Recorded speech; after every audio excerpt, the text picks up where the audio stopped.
click. That was a warning to negative elements in all of the alphabet agencies that you've just mentioned, that there is a very strong support for what I'm about. It is a group of Nordics who've been tasked from the main group of Nordics to act semi-autonomously to support Putin against the situation in America. So that's what that is. The satanic forces are the last bastion of evil on this planet, because they are consumed by a deadly energy evil, which has very recently linked itself with artificial intelligence. So you have an AI and a energy-based demonic force, which is now working in tandem, trying to prevent humanity evolving. Hi, I'm Kerry Cassidy from Project Camelot, and I am here today with Simon Parkes, and this is actually a lot of fun because I rarely get to see him in person. I've interviewed him once in person and seen him at my conferences. He's a wonderful speaker.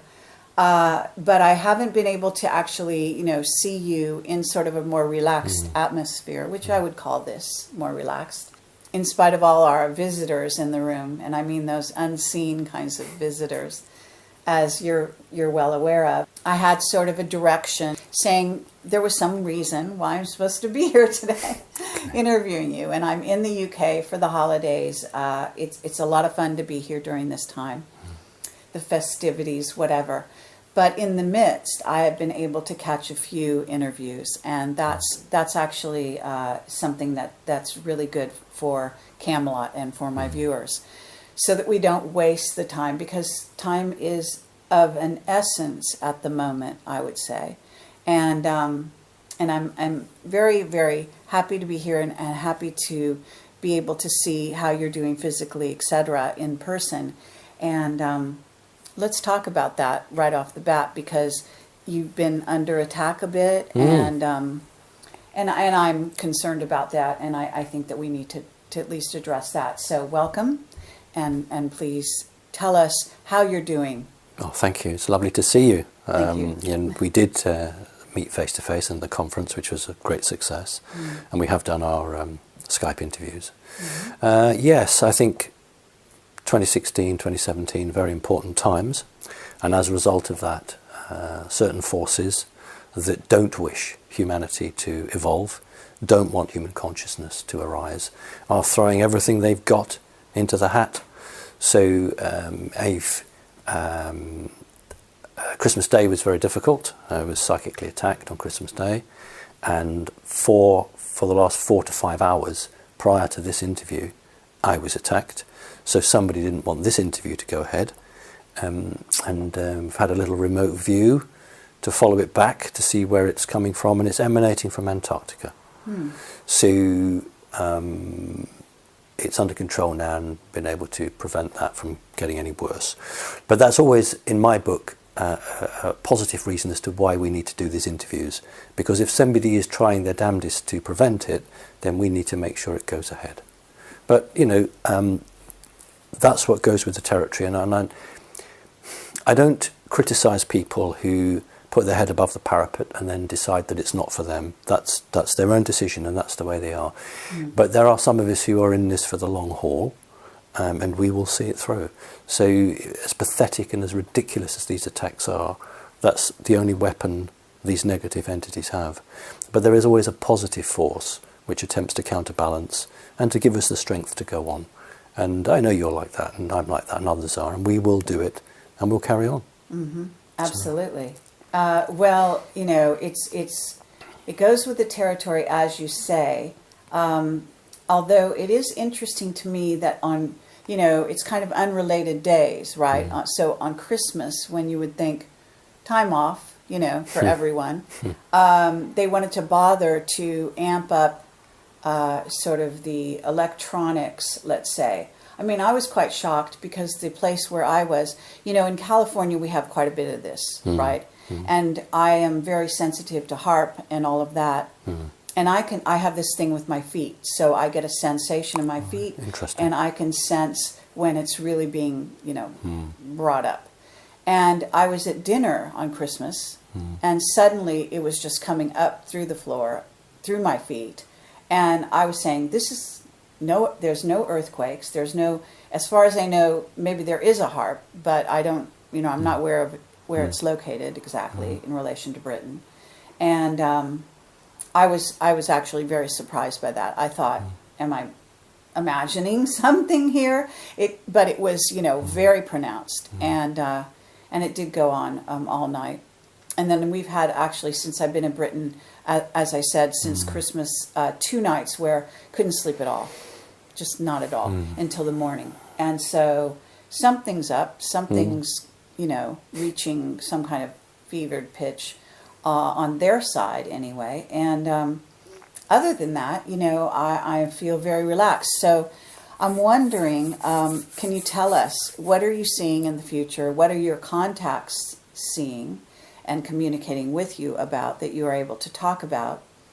And I do want to preface this interview by saying we're going to go a little deeper than normal. Okay. And if I ask you questions that you don't want to, talk about, don't be offended. Just understand that what I'm trying to do You could never offend me. Okay. What I'm trying to do is bring people a little, down a little deeper. Okay. Because I think you're misunderstood, if you don't mind my saying so, by some. And I think we should try to address that slightly.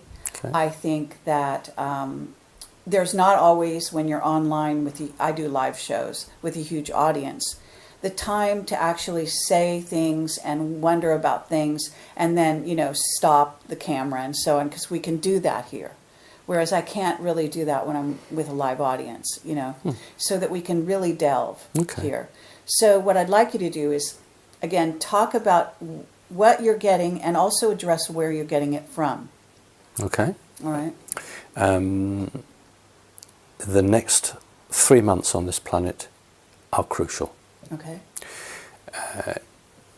We've all said that 2015, 2016 is vital, and it has been, because we've had so many near misses and we've been pulled from the brink a number of times.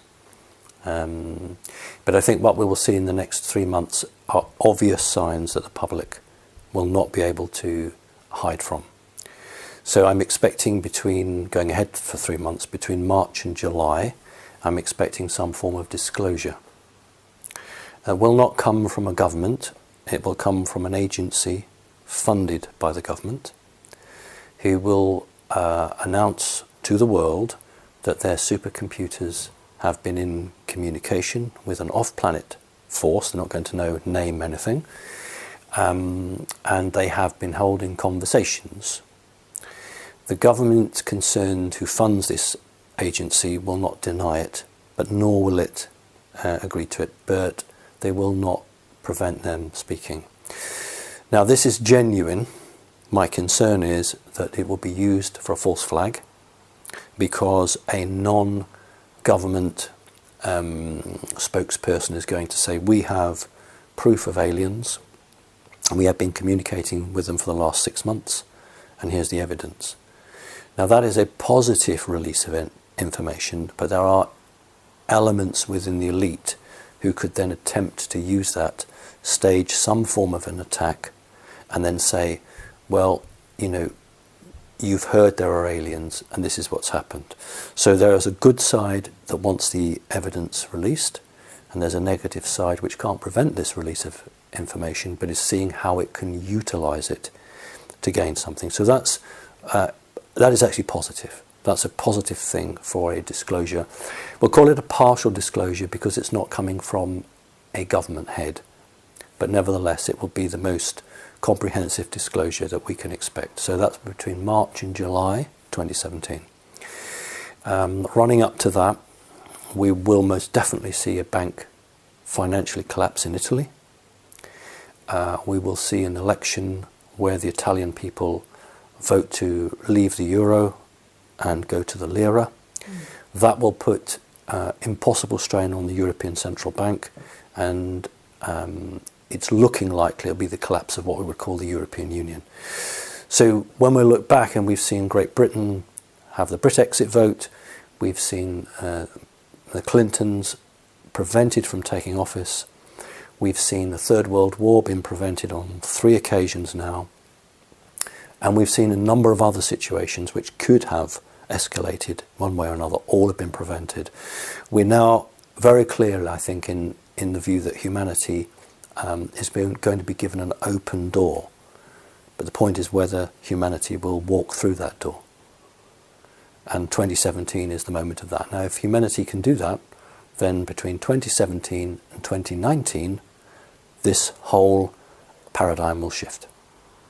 So by the middle of 2019, we should have a civilization totally unlike the civilization that we know now. So okay. We'll That start in March. sounds Now, helpful. you asked me the second question there. The information that I receive comes from off-planet, but I never go public with it unless I'm getting it from physical-bodied Earth-type people here. Now, they may not say exactly the same thing, but they may give me something which is very close to it, or they may say, yes, that sounds what we're looking at as well. So when I'm getting 2 sorts of information from 2 different sources, then I go public with it. You know, your viewers and listeners hopefully will know the story that my mother worked for MI5, my grandfather worked for MI6, but really it was the NSA and the CIA. So this is a family connection that exists. And your viewers should also perhaps be aware that I got that 3-hour guided tour around the Space Radar Base, which is American but on British land. So whilst one arm of the elite dislike what we do, there's always another arm that's trying to support us and help us. But those that are supporting us can't be seen to be doing it publicly. So they will do it in a private way. Mm-hmm. And so that's how that information comes through on a physical level. When you say you get it from off-planet, let's talk about that. Let's talk about the interactions you have. Because we have early on in my other interviews, and those listening and watching are welcome to go and watch those, especially the first one. We drilled down into, you know, the kind of contact you had as a child and this and that. But now, you know, like right now, when you get information, can you describe how it comes to you? Because I get information, I think a lot of people out there do, with all, you know, due respect to everyone listening. It's fair to say that humanity is being in contact in a massive way. Some people are in denial, obviously, about this, but I see it out all the time. And even with people that you might think are not particularly aware or awakened, can suddenly come up with something that you never imagined they would. So in your case, do you want to describe some of the ways in which you get it? Do you get it while you're, you know, washing the dishes? Do you, you know, get it when you're sleeping? How does it come? This sort? Are you only being visited by beings that present themselves in a certain form? How does it go? The vast majority will be in answers to questions. So I will phrase a question telepathically. Okay. And then the answer will come back immediately. Or if the question I've asked could compromise myself, because sometimes the answers you get you're not ready for at that time, that might come back a week later or something like that. So that is a direct telepathic link, and I don't hear a voice in my head. So it's not a voice. It's just, the only time I've ever heard that would be when somebody has told me someone's name in their language.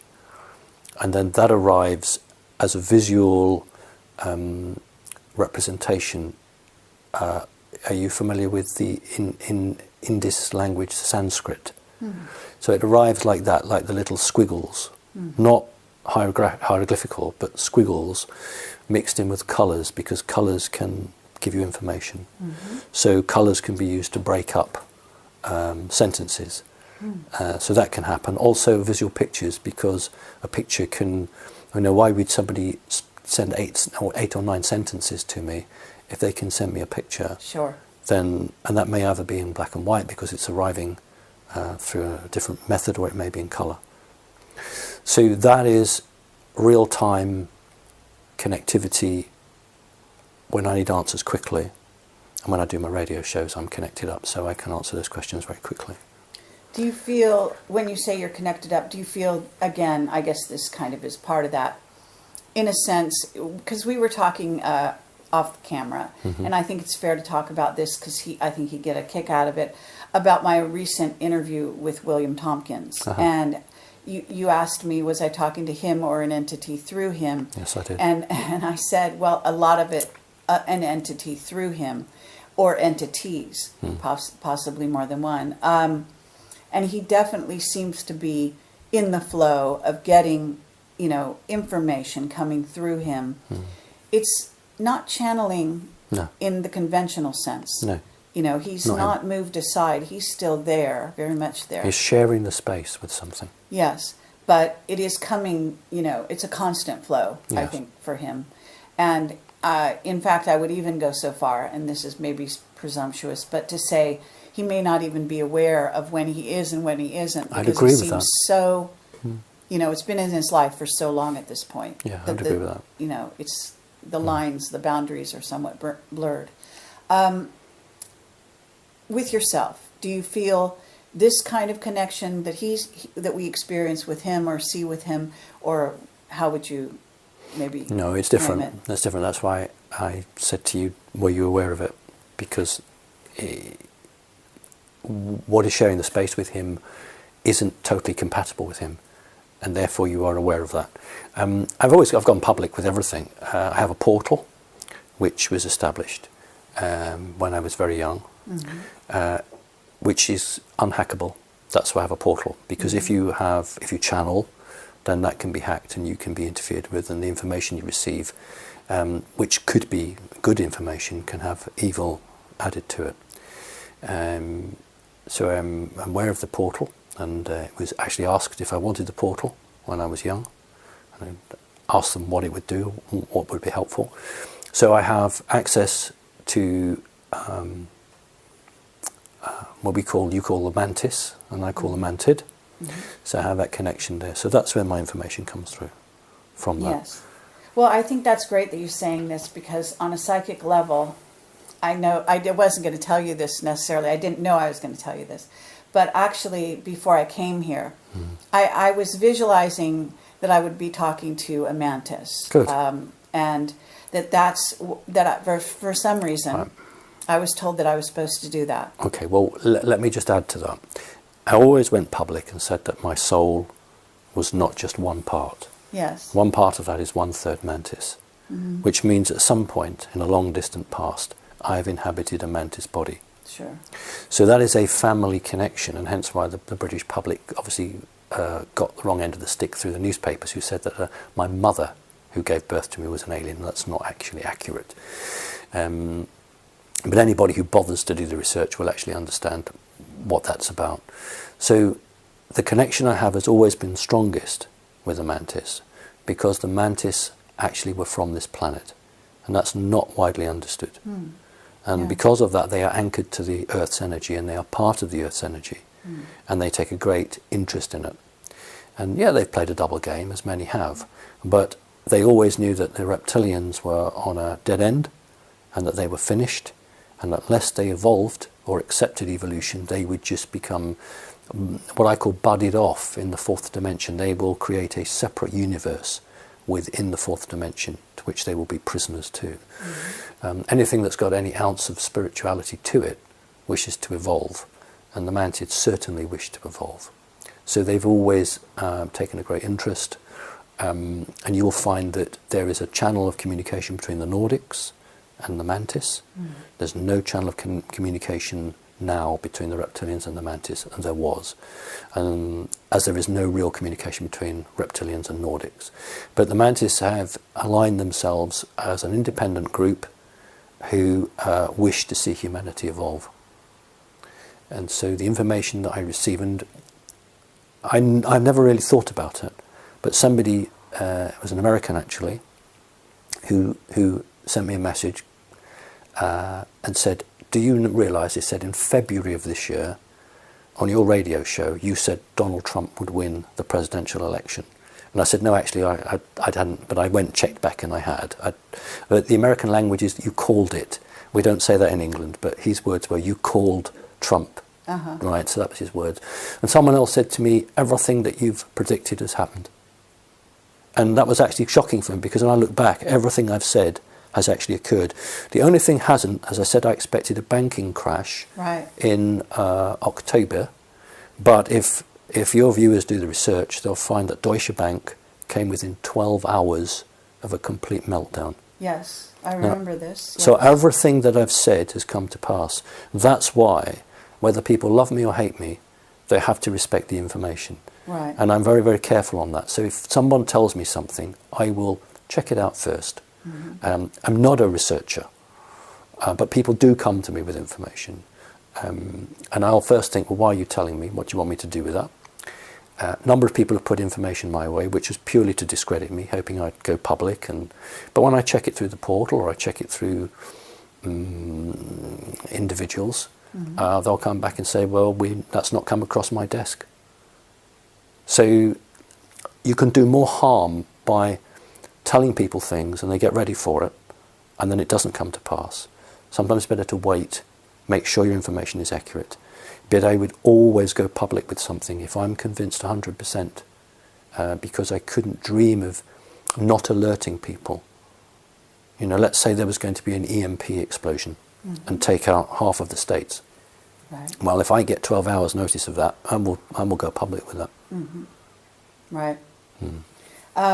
Well, yeah, it's very, very interesting, this dynamic that we're having. And in a certain sense, without official disclosure, disclosure has been happening, filtering out, and in a very steady pace, and it seems to have somewhat escalated lately.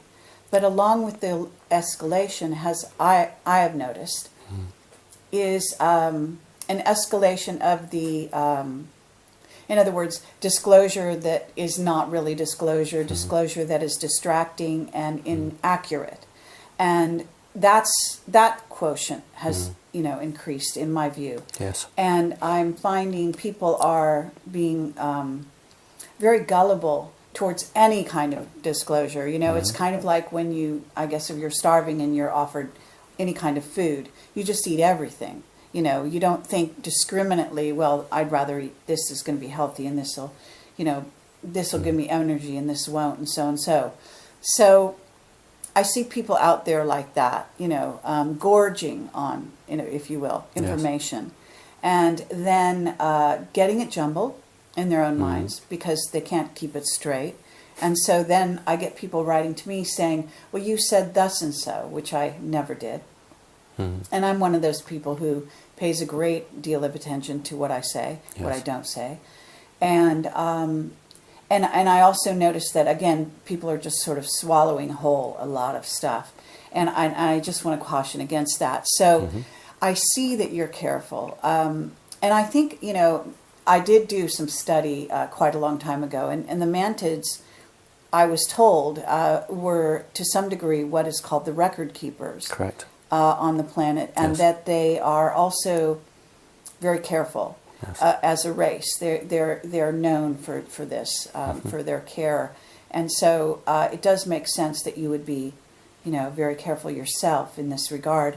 I wonder if you said that you are experiencing some interference, and you also noticed that we were having some interference here. And I wonder if you can describe what you see when you see interference. In other words, I think people would find it interesting. Are you seeing beings? Are you feeling the electromagnetics? What kind of, do you have a checklist that you go through, kind of thing? No, I don't have a checklist. There are only 3 people in my life, to my knowledge, have been aware of the entity that is close to me 24/7. This is a mantis being.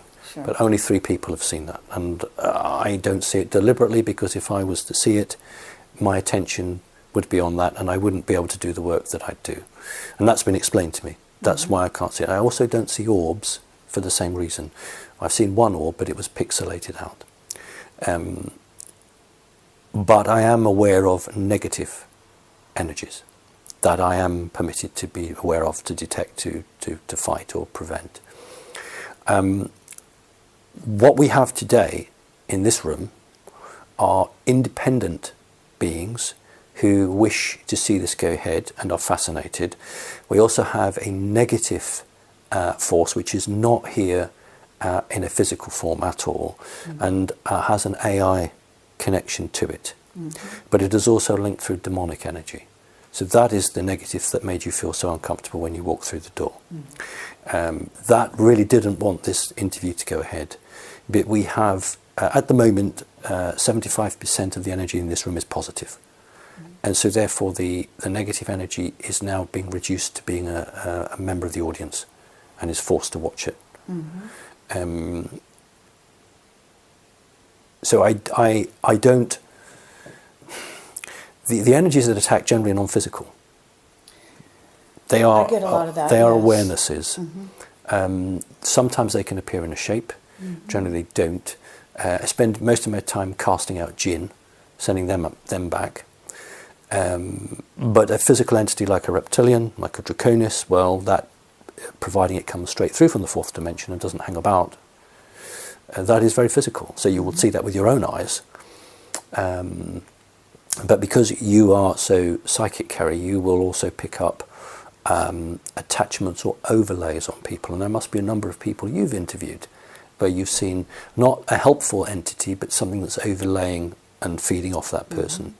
So for people who don't see it, then I would describe it as you can have just a feeling of energy, or you can have you can feel like a color graph. You can actually make the outline, not through heat, but through energy that's being developed by this creature or creatures. Then consciousness itself has a signature. And then you can come right through to black ops, where you have American, mostly American unfortunately, servicemen who either psychically attack you, sit around in a circle and they're given a photograph, a location, sometimes a GPS reference, and they will either remote view an attack. Now that's different. Or an entity that will attempt to attack you psychically itself. And that's obviously the greys are quite used for that. Right. So this is a show in itself, but basically I won't see it unless it's biological. Unless it's, or if it's energy and it's coming right into the third dimension. If it's sitting 3/4 out of the third, then I will just feel it, I won't see it. Well, the reason I'm asking you, and people are different on their psychic abilities and all of that, because I have the feeling thing, but I also, I actually can see in this space that we call ether, or whatever you want to call it. Okay. I can see, stuff and entities, and sometimes I can feel them or see them go by. Yes.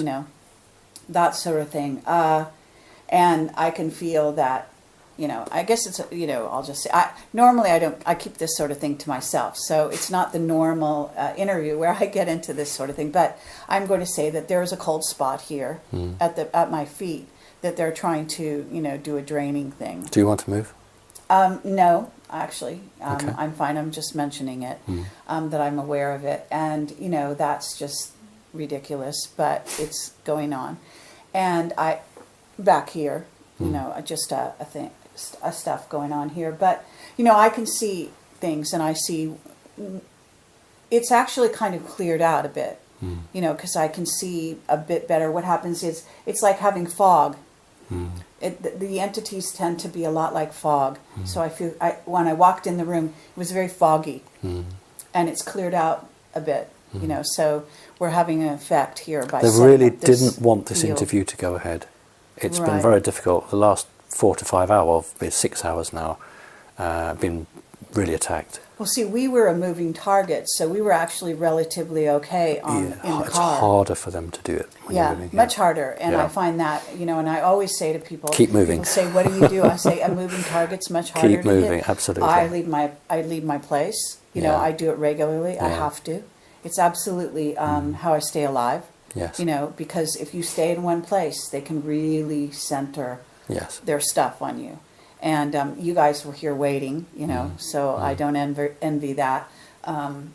It's the luck of the draw or the choice of the situation. And but you are on home ground, so you are fairly protected regardless, of course. So yeah, I think that kind of would be interesting for the audience to hear. In terms of your contacts with, let's say, British intelligence, American intelligence, has this escalated, or has it actually, dissipated over the, you've only been this kind of a public figure, I think, really in sort of hugely in the limelight for maybe 2 years or so? Well, I went public in 2010, stroke 11. Right. But it was the tour of the radar base, which was, I think, 2013, something like that. That's what shifted it. Excuse me, because that was, never mind to the media or the public, that was a warning to negative elements in all of the alphabet agencies that you've just mentioned, that there is a very strong support for what I'm about, and that they needed to realise that I wasn't just some lone person. There was quite an interest behind it. And what I noticed from that moment onwards was a complete change. First of all, from the media. Nobody on the media wanted to interview me, except the BBC, the only ones who want to interview me. And instead of the jokes or the belittling or the rudeness, it was, the interviews I've had have been very serious. So, a number of years back now, when the Pope said that he would bless an alien if an alien turned up, the BBC contacted me and said, we want to know what your opinion is, because you've been saying aliens are real.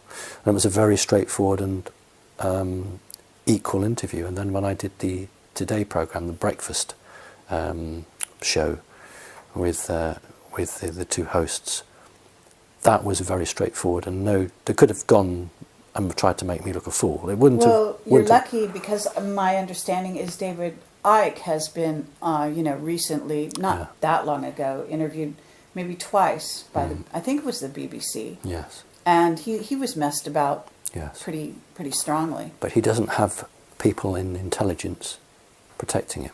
Right. And it also doesn't have. Let me try and explain a bit more. If you are a good person on this planet, and you are protected by, or you are in connection with, let's say, Andromedans, or one of the fifth dimensional races, it is very unlikely they will step in and help you, because they do believe in the rule that they should not interfere. Now, they are stepping in more than they've done lately. But if you have a connection with a fourth dimensional entity, they've been involving themselves in human affairs for thousands of years, and they don't have any qualms about getting in. So if anything seriously was to happen to me, the payback to whoever was responsible, or the organisation, would be immense. And that's why I've not had anything too dramatic, shall we say. But if you look at the situation with Russia and the Nordics supporting the Russians, and this is a group, it's not a breakaway group of Nordics, but it is a group of Nordics who've been tasked from the main group of Nordics to act semi-autonomously to support Putin against the situation in America. So those guys are more likely to become involved than generally. So if you take someone like David Icke, he doesn't have that level of protection. So therefore someone on the BBC will be told, do what you can to make a fool of this man. Now, my opinion of David Icke is very high, and I think he's quite capable of giving as good as he gets and better. Yeah. But the fact is that they would not be permitted to do that to me now, because the comeback on them would be so horrendous. But so what they'll do is they just won't interview me generally. Right. They'll just not do it, because they don't want to give me the space on the establishment side to actually put a counter-argument through. Yeah, it may also have to do with, sort of the status of your audience at the time, because, he has done things like I don't know, Wembley Stadium or something. And I'm sure that from time to time they want to take him down a peg or two. And this may be the way they try to do it, because the more your sort of influence spreads, the more they want to counter that, right? And so I watch this dynamic. I actually watch it go among those of us out there, sort of having the big limelight on us for whatever reason, you know, which is not always logical. Let me say that.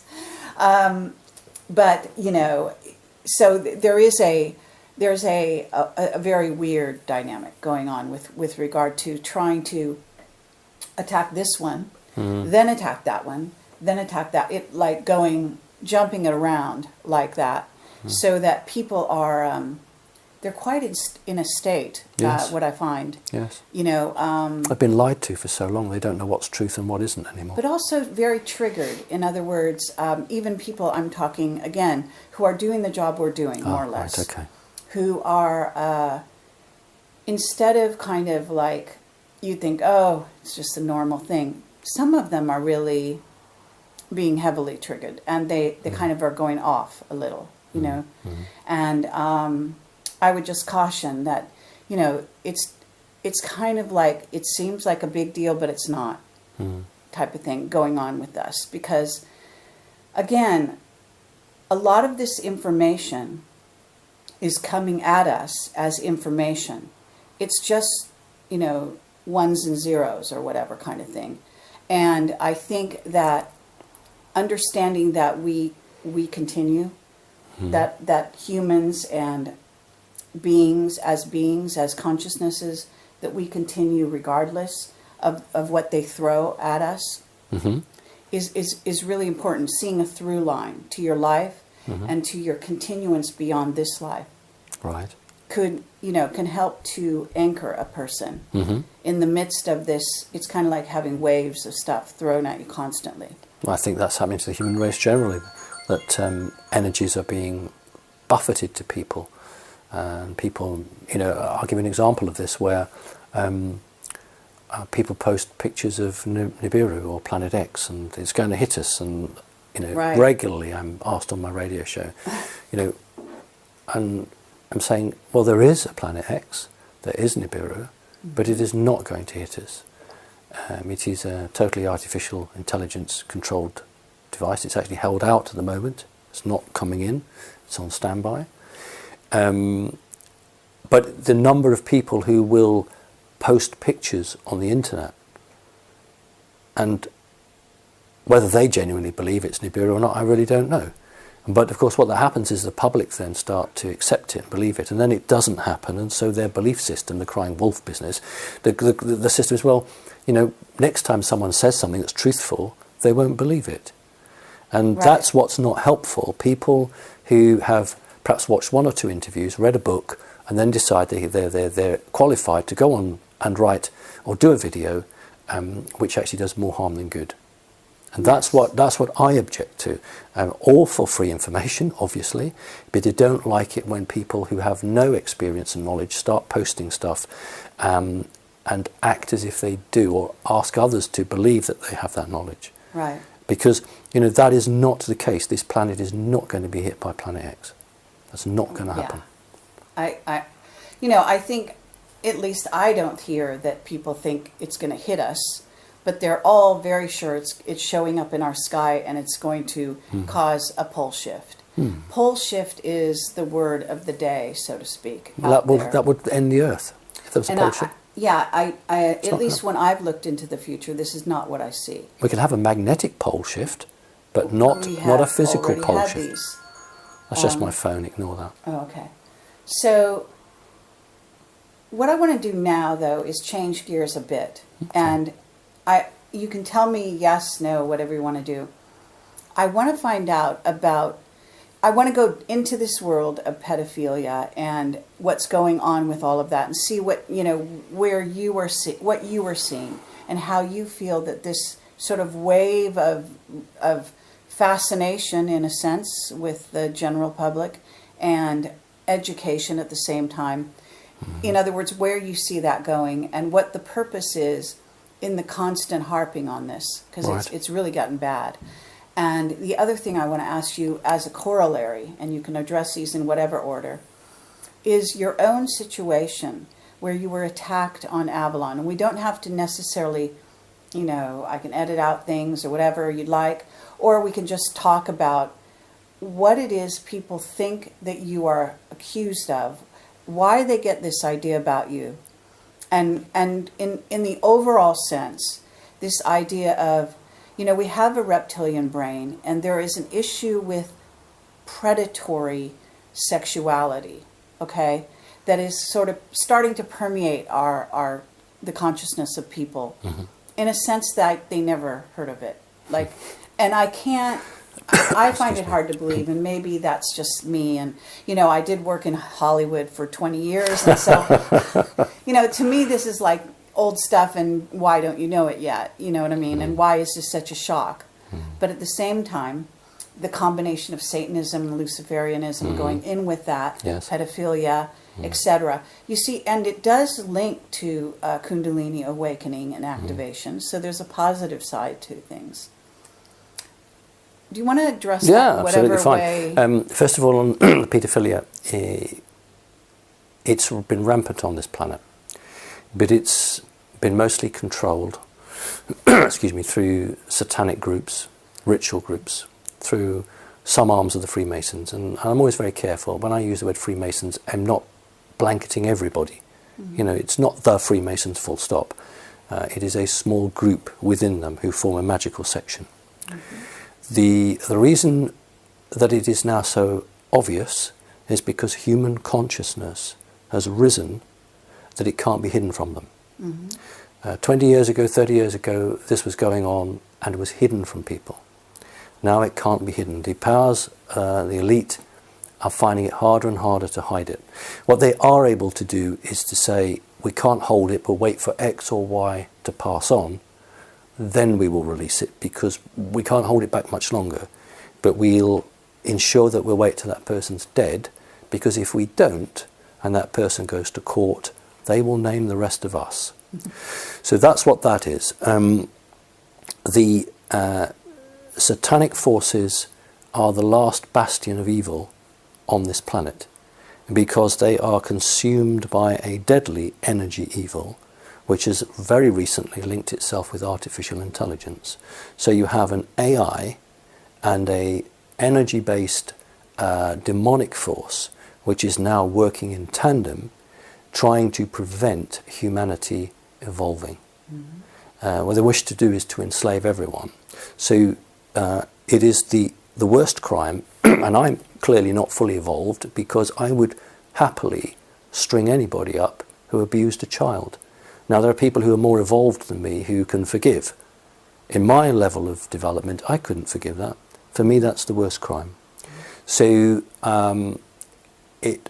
people say, oh, this is shocking, that's shocking. I tell you what would be shocking: if the public actually understood how many arms of government are involved in sexual abuse of children. How many royal families, how many presidents, how many prime ministers, and in many cases actually it's done to blackmail them, so that they will always have to toe the line for this organisation, because otherwise it will be released. My mother was telling me that Ted Heath was a sexual abuser of children back in about 1973, 74. So it was known. The thing is, before we move on to the Avalon business, what makes me laugh is when these organisations who set themselves up to protect children, and they say, oh, you must report it, you must report it. These things were reported 20, 30, 40 years ago. Nobody took any notice of it. It's not about reporting it, it's about changing the culture in organisations so people aren't fearful.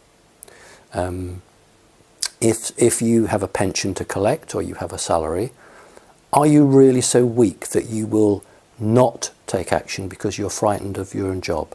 You should actually say that humanity, there's a line in the sand which you won't cross.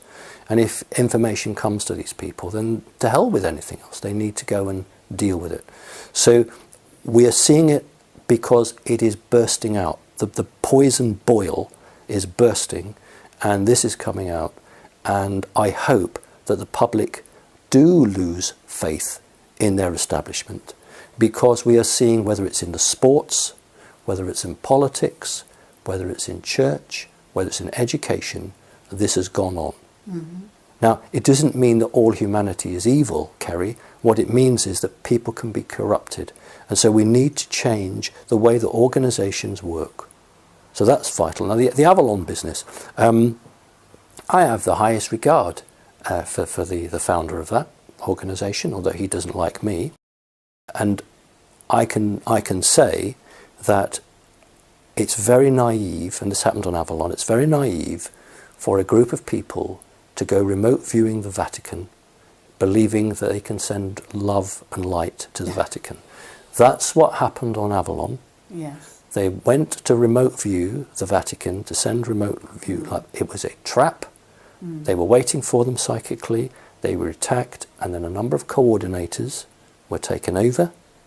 And the whole object was, if they couldn't remove Bill Ryan, they would compromise him. So there's an awful lot that's gone on in Avalon, and I'm privy to that because I know what's been going on. One of the problems on Earth is ego. Yes. And I've always said, not always, but on many radio shows or conferences, I've actually said, I'm actually not very important. I'm not that important. I'm an ordinary person who has a job to do and believes he has to do it and does it. And I don't want any special treatment. And, you know, that's my track record. But there are people, and there were certainly people on Avalon, who resented the fact that people would ask me questions on Avalon and I would answer them. And they wanted that position. They didn't like the fact that, you know, why is Simon Parks, why does he have his own coordinator on Avalon to look after him? They do, because I have dyslexia. That's why Bill Ryan gave me my own coordinator, because my written skills aren't very good. No, that's the only reason. But they resented that. And so I've never bothered Kerry about discussion or debate. But when people become nasty, vicious, as they did on Avalon, and my concerns were when Bill Ryan took no action against those individuals, and then I knew it was time to leave. I've never actually set myself up as a counsellor of any sort. I'm not a doctor. Well, what is this thing that you consider that you do? I remove entities from people. That's not counselling them. I don't have any qualifications, and I've never said that I do. Oh, all right. In England, if you believe in aliens, you go out in the street and proclaim it, they can actually, I think, arrest you, because supposedly that's against the law. No, that's not accurate. You can only be arrested if you are a threat to yourself or to somebody else. But who's to determine it is illegal in America, but not in Britain. A statute which was placed in, I think, in 87, though it goes back to 1969, which says it is illegal to fraternise with aliens. Yes. And that is the law that that the states through the federal government would use. Now in Britain that's not illegal. It's not illegal. You can only be committed or arrested if you are posing a threat to yourself or to another person. But how is that determined? It determines if another member of the public feels threatened by your actions or your activity. Right. But I guess what I'm getting at is that there are these sort of outmoded, crazy views of what is crazy. So, you know, in other words, what does society think is crazy? And when society itself is crazy, you know, it becomes really dangerous. I think it's not. I don't think society is crazy, Kerry. I think that the laws and the rules that govern society are crazy, and the public then have no alternative because they have seen no alternative, so they follow those rules. If we say what's normal, that's probably a better word. What is normal and what's accepted? Well, what's normal and accepted are actually different. What is accepted is what is taught in the schools and the universities, what your employer tells you, what the television tells you. That is accepted. But what is normal? Who is to say what you should do is not normal or that's normal? It's when it threatens the status quo. If you do something or set something up that could be a threat to an organisation that is empowered by the establishment, then suddenly that is that's crazy, because that doesn't follow the accepted lines. So I don't think society's crazy. I think the rules and regulations imposed on society people are... created those rules and regulations. So we get into, yes. You know what I'm there's saying. A split. Yeah. So I'm fully aware of all the communications that go on, but because I don't get involved, because it's just pointless, ridiculous, and it's a waste of my time. Well, you know, so I wanted to give you this opportunity. I don't want to belabor it, but this kind of thing goes on. Now, this is not the only place this happens. I have people who write responses to my YouTube videos and say the most outlandish things, and they come on my chat room and say horrible things, and they, you know, in other words, they're paid trolls. There are people that are completely out of their minds. There are people who are, you know, inhabited by very dark spirits who want to, you know, target certain things. And this goes on constantly.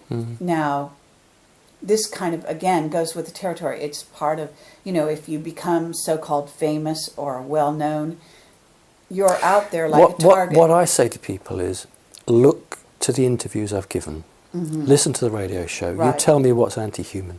Yes. You put your finger and you show me any statement that I've made that's anti-human.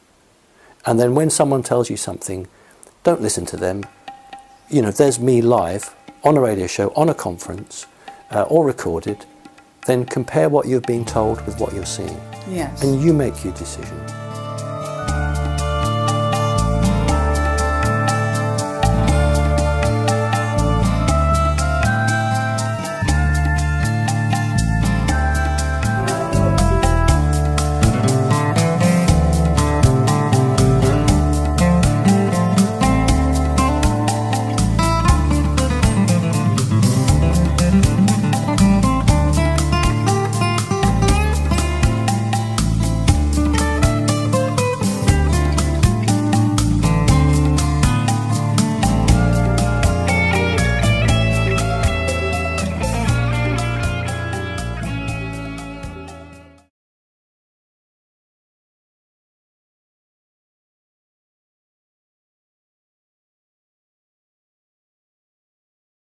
These interviews, because if somebody is trying their damnedest to prevent it, then we need to make sure it goes ahead.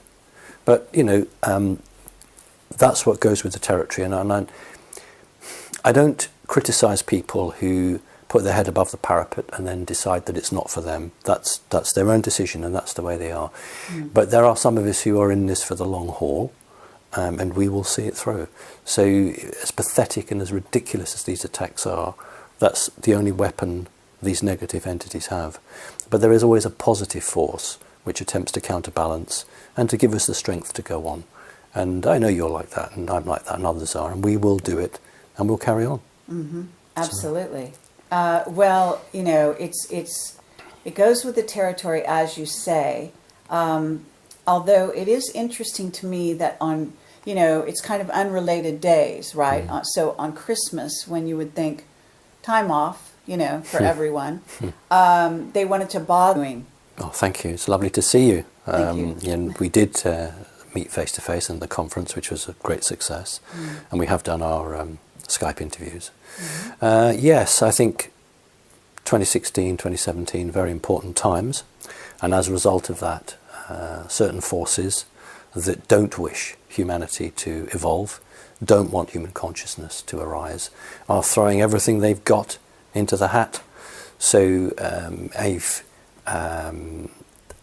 Christmas Day was very difficult. I was psychically attacked on Christmas Day, and for the last 4 to 5 hours prior to this interview, I was attacked. So somebody didn't want this interview to go ahead, and we've had a little remote view to follow it back to see where it's coming from, and it's emanating from Antarctica. So it's under control now, and been able to prevent that from getting any worse. But that's always, in my book, a positive reason as to why we need to do this.